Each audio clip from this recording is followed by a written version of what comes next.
If you're here, something inside you is quietly unsettled by the idea of democracy or by the way we talk about freedom and power in our world. Maybe you felt a flicker of doubt when others called democracy the best system, or perhaps you've sensed that it's less perfect than it claims to be. Today, let us walk through why Socrates, one of the greatest minds of ancient philosophy, actually hated democracy and what his quiet dissent might reveal about us. At first glance, this seems almost strange. Socrates lived in Athens, the cradle of democracy, where ordinary citizens voted and decided their city's fate. Democracy feels like the very air of Athens. But Socrates saw something deeper and darker beneath this seemingly open system. He observed that the majority rule, which democracy promises, might actually be a fragile illusion. The very idea that everyone should have an equal say, Socrates asked on matters requiring expertise and wisdom, was troubling to him. SFX, soft_wind, to now. Before you imagine Socrates as simply anti-democratic or elitist, hear me out. He wasn't rejecting the idea of freedom or equality in principle. Instead, he was skeptical about how democracy functioned in reality, as a system run by popular opinion, often uninformed and swayed by rhetoric, not reason. Think with me for a moment.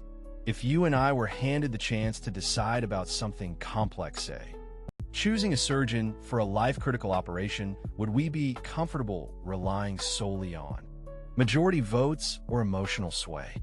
Or we want someone who is deeply knowledgeable and practiced in what they do?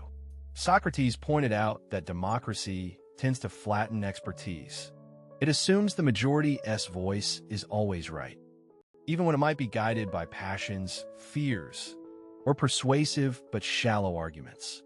He feared this invited a kind of collective ignorance to the reins of power. Here's a Socratic irony for you. Democracy claims to put power in the hands of the people, but it requires a certain kind of wisdom and judgment from those people. Without it, you risk giving sway to demagogues, loud voices who appeal to emotions and prejudices rather than reason. Socrates saw this as a perilous trap. SFX, city_ambience. 3. Have you ever noticed how, sometimes, the most compelling speaker isn't the most truthful or the most knowledgeable? Democracy, in his view, could become a theater where charisma beats expertise, a playground for pleasing speeches and empty promises. So what did Socrates do in response? He questioned Athenians relentlessly and publicly, peeling back their beliefs, exposing contradictions. His method was uncomfortable because it forced people to confront their own ignorance. This made him unpopular, yes, but more importantly, it made clear the problem. Many people were unprepared to govern wisely. Now, imagine you're one of these citizens. You felt confident in your opinions all your life. Suddenly, Socrates steps in, not to answer your questions for you, but to make you doubt what seemed obvious. That's unsettling. It's no surprise that many felt threatened by his approach. SFX, quiet_chatter. 2. But here's a subtle thought to hold. What if the problem isn't the democracy itself, but the way we idealize it? We often say every voice counts, yet rarely do we ask what kind of voices and which voices truly shape the collective destiny. Are we speaking from informed reflection or reactive impulse? Socrates was calling for tyranny or autocratic rule. He was looking for a kind of leadership grounded in knowledge, what philosophers later call philosopher-kings. Leaders who lead not because they seduce the crowd, but because they understand what justice, virtue, and the good truly require. This idea wouldn't come to full flower until Plato, but Socrates planted the seed. Here's a philosophical question worth sitting with. If democracy requires the wisdom and virtue of the masses, but most people lack the resources or disposition to govern prudently, what then? Is democracy a system doomed to oscillate between chaos and manipulation? Or can a society cultivate the kind of citizens Socrates dreamed of? SFX, heartbeat_soft. This question feels urgent today. We still wrestle with these tensions.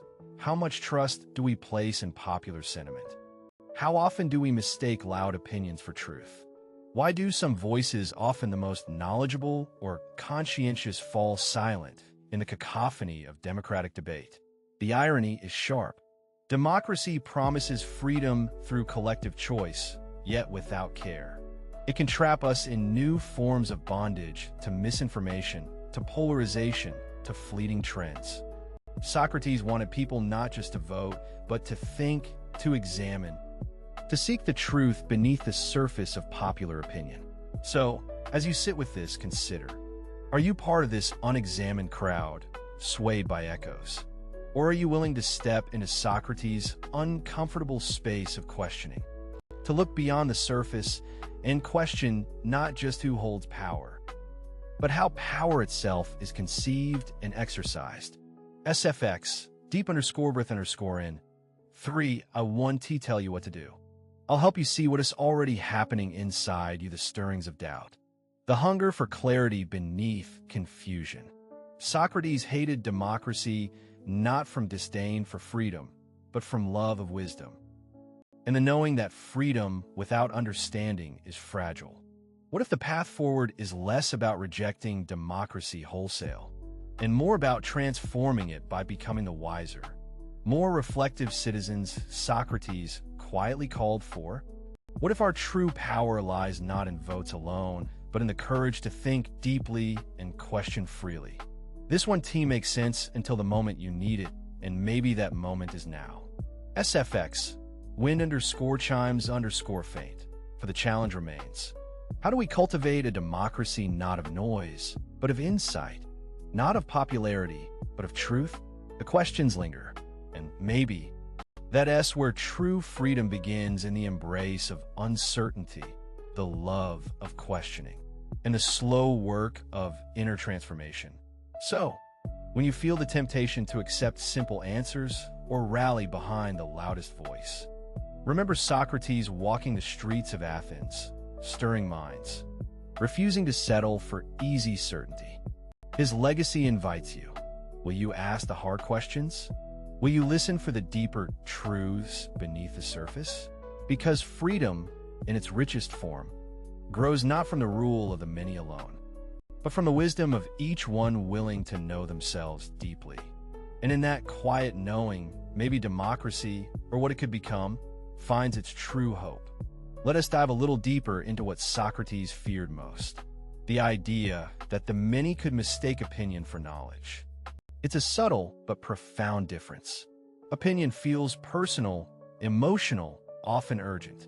Knowledge, however, requires patience, humility, and sometimes uncomfortable self-correction.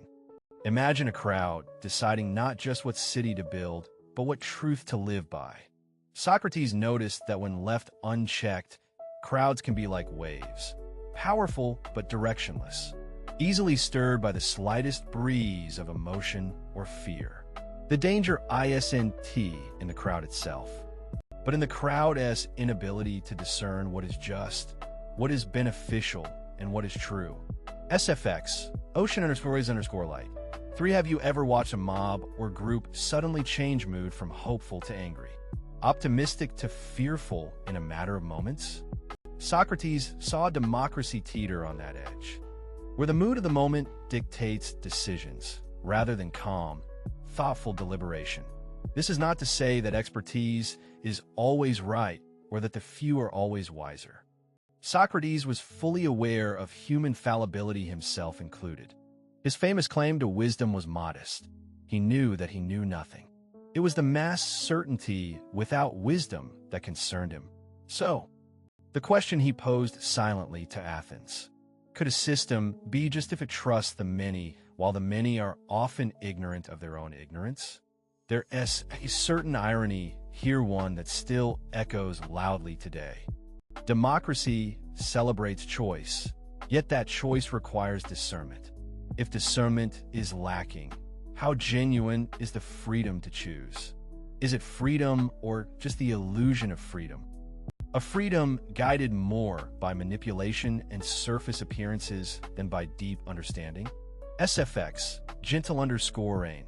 For we live in an age flooded with information, but starved for wisdom. Socrates might tell us that the problem hasn't changed much. The tools are new smartphones instead of parchment, but the challenge remains. How do we avoid becoming a democracy of noise rather than substance? Socrates' method asking questions, challenging beliefs, and exposing contradictions still holds value here. But it's not easy. It demands courage and patience. It asks us to sit with discomfort, to face the gaps in our knowledge. What if, instead of rushing to judgment or following the loudest voice, we practice this Socratic humility, a willingness to listen, to question, to reconsider? What if that became the heartbeat of democracy? SFX, fire underscore crackling underscore soft. 3. This would mean democracy transforms from a contest of popularity into a space for genuine dialogue and learning. It would be a system not only of voting, but of growing in wisdom, empathy, and self-awareness. This vision challenges us, right? Because it asks for personal responsibility. It asks for reflection in a world designed to distract. It asks us to pause amid the chaos and say, I don't have all the answers, and that's all right. But I want to understand better. Now, let us consider a final dimension to Socrates' critique, the vulnerability of democracy to demagogues. The demagogue thrives on appealing to fears, desires, and prejudices. They often use spectacle and blame to gain support, rather than reasoned argument. Socrates understood this well. His own trial and death illustrate the peril of speaking uncomfortable truths in a democracy that feels threatened by self-criticism. His fate warns us that democracy can sometimes devour its wisest voices in favor of comforting lies or simple certainties. SFX, crowd underscore murmur. 2. ISN, that familiar? Leaders today often rise not by reason, but by stirring emotion.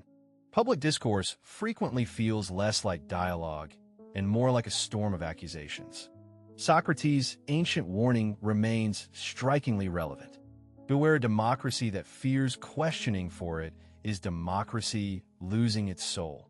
So, here's a quiet invitation.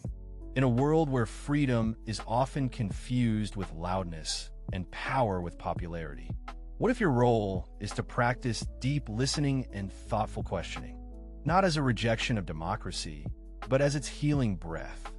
What if your own inner Socrates, the part of you that doubts, wonders, and probes, gently becomes a seed of change, rippling outwards? SFX, soft underscore wind underscore chime, for there is no easy fix. No quick answers, just the slow, steady work of becoming a wiser self within a complex world. The democracy Socrates feared wasn't doomed because it was democratic, but because it lacked the self-awareness and self-correction that wisdom demands. This moment your moment asks, how do you participate in the vast conversation that is democracy? What voices within and without do you choose to amplify? Which ones do you question? Above all, what does it mean to live freely when freedom itself is fragile and truth is rarely served on a platter? SFX, deep underscore with underscore out. 3. Remember, Socrates didn't hate democracy because he was against the people.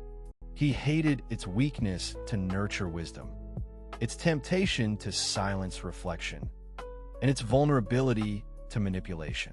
His legacy invites us all to become guardians of thought, not just followers of majority will. Because democracy's future depends on something far deeper than votes. It depends on the courage to think, to question, and to grow. And maybe, just maybe, that begins inside you. SFX, nature underscore done underscore